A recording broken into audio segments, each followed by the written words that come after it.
नमस्कार दोस्तों, मैं हूं अंबर शर्मा यानी मोगली बाबा, फिल्म मेकर और फोटोग्राफर।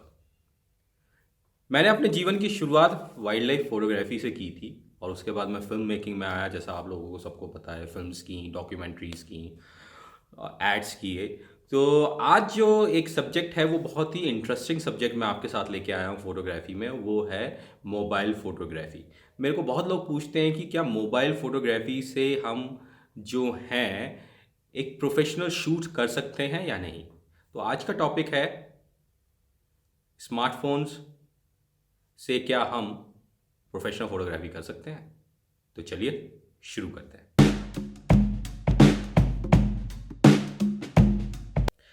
जब भी प्रोफेशनल फोटोग्राफी की बात आती है तो हमारे जहन में, हमारे दिमाग में बड़े बड़े कैमरास, बड़े बड़े लेंस और बहुत सारी स्टूडियो लाइट्स का हमें सोच आती है। लेकिन कई बार क्लाइंट जो है अपने इंस्टाग्राम के लिए या फिर अपने वेबसाइट के लिए या फिर अपने सोशल मीडिया के लिए शूट कराना चाहता है और वो उसका बजट हाई नहीं रखता है।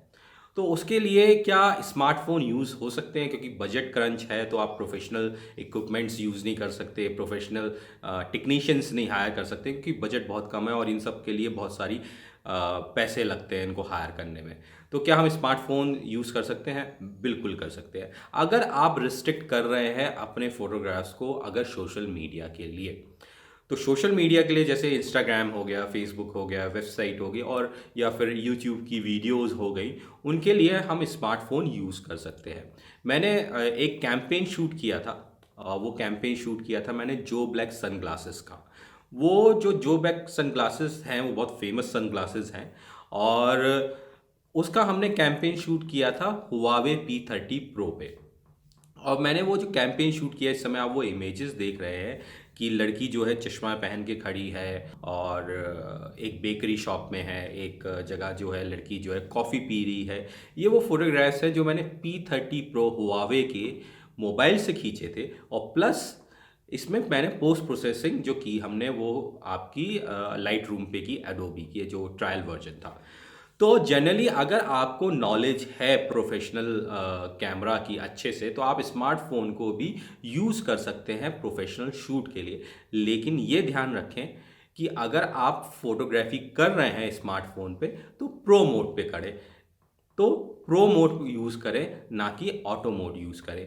क्योंकि ऑटो मोड पे वो जो आपको डिज़ायर्ड इमेज चाहिए वो ख़त्म कर देगा। वो अपनी एआई के बदौलत उस सीन को या तो उस फोटोग्राफ को जो है बहुत ही ओवर सैचुरेटेड कर देगा या फिर ओवर ब्राइट कर देगा। तो इन सब से बचने के लिए आपको जो है प्रो मोड यूज़ करना होगा। प्रो मोड में जो फंक्शंस हैं वो वही फंक्शंस हैं जो एक प्रोफेशनल कैमरास में होते हैं। जैसे आईएसओ एडजस्ट कर सकते हैं, शटर स्पीड एडजस्ट कर सकते हैं, अपाचर एडजस्ट कर सकते हैं, वाइट बैलेंस एडजस्ट कर सकते हैं। तो सारी चीज़ें आप यूज़ कर सकते हैं। दूसरा, मैंने कुछ शॉट्स लिए थे प्रो मोड पे। ये तो एक कैंपेन था और मैंने फिर वीवो का रिव्यू किया था कैमरा का। उसके लिए मैं ताजमहल गया था, तो उसमें मैंने ताजमहल के जितने फ़ोटोग्राफ्स खींचे वो सारे के सारे फ़ोटोग्राफ्स जो हैं मैंने प्रो मोड पे खींचे, जो हम एक कैमरा प्रोफेशनल यूज़ करते हैं। तो अब इसका निष्कर्ष ये है कि अगर आपको लाइटिंग कंडीशन, जैसे मैंने एक बार और बताया था कि कोई भी कैमरा पे फ़ोटो क्लिक करने से पहले आपको लाइटिंग कंडीशन बहुत इंपॉर्टेंट होती हैं समझनी। जैसे कि हमने जो ब्लैक सन ग्लासेस के शूट किए, इस समय आप वो इमेज भी देख रहे हैं स्क्रीन पे कि इसमें लड़की खड़ी है, हाथ में कॉफ़ी का मग है, चेहरे पे सन ग्लासेस हैं और वो एक बेकरी शॉप का है। तो बेकरी शॉप मैंने इसलिए चुनी थी इस सब्जेक्ट को क्लिक करने के लिए क्योंकि मुझे एक बहुत सारी आर्टिफिशियल लाइट्स वहाँ मिल रही थी, वो भी डिफरेंट कलर की। क्योंकि जो बेकरी जो होती है, बेकरी में जब आप जहाँ पे पेस्ट्रीज और केक रखते हैं वहाँ पे बहुत सारी लाइट होती है जो उनका केसिंग होता है, प्लस जो रूफ वाला एरिया होता है वहाँ पे बहुत सारे लैंप्स लगे होते हैं। तो आपको एक डिफरेंट लाइटिंग मूड मिलता है और अगर आप प्रो मूड यूज़ करेंगे तो वो प्रो मूड पे जो है वो बहुत ही अच्छे से वर्क करता है।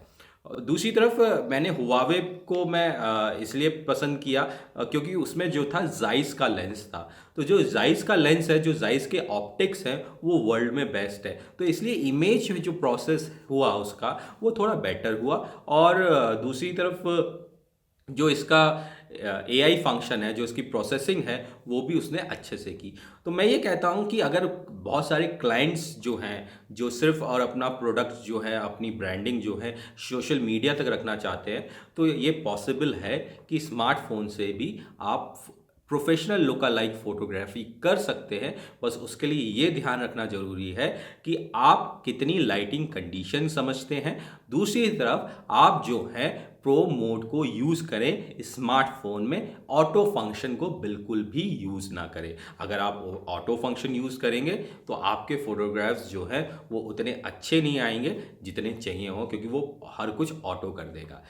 एक बात आपको ये ध्यान रखनी होगी कि अगर आप जब भी प्रोफेशनल स्टाइल में स्मार्टफोन से शूट करना चाहते हैं तो उसमें ये ध्यान रखें कि आप बिल्कुल भी ज़ूम ना करें अपने सब्जेक्ट को। आप अपने सब्जेक्ट को के जितने नज़दीक रहेंगे आपको उतना अच्छा रिज़ल्ट मिलेगा, या एक डिस्टेंस जो एक सेफ डिस्टेंस है, जब मैं कह सकता हूँ अगर आप पोर्ट्रेट फ़ोटोग्राफ़ी कर रहे हैं या फिर आप किसी बाज़ार की फ़ोटोग्राफ़ी कर रहे हैं या फिर आप स्ट्रीट फ़ोटोग्राफ़ी कर रहे हैं, स्ट्रीट फैशन शूट कर रहे हैं, तो जो डिस्टेंस आप रखें वो 1 मीटर रखें, क्योंकि आपका सब्जेक्ट बहुत बड़ा है और जो सब्जेक्ट बड़ा होता है तो डिस्टेंस रखने के बाद भी वो सब्जेक्ट बहुत अच्छा आता है। लेकिन आप ज़्यादा दूरी रख के और उसको सब्जेक्ट को क्लोज करने की कोशिश करेंगे ज़ूम करके, तो आपकी फ़ोटो अच्छी नहीं आएगी, क्योंकि वो पिक्सल जो है, एक तरीके से उसको मैं हिंदी में कहें समझाने के लिए तो पिक्सल फटते हैं, जबकि उसको राइट वर्ड है वो पिक्सलेट होता है।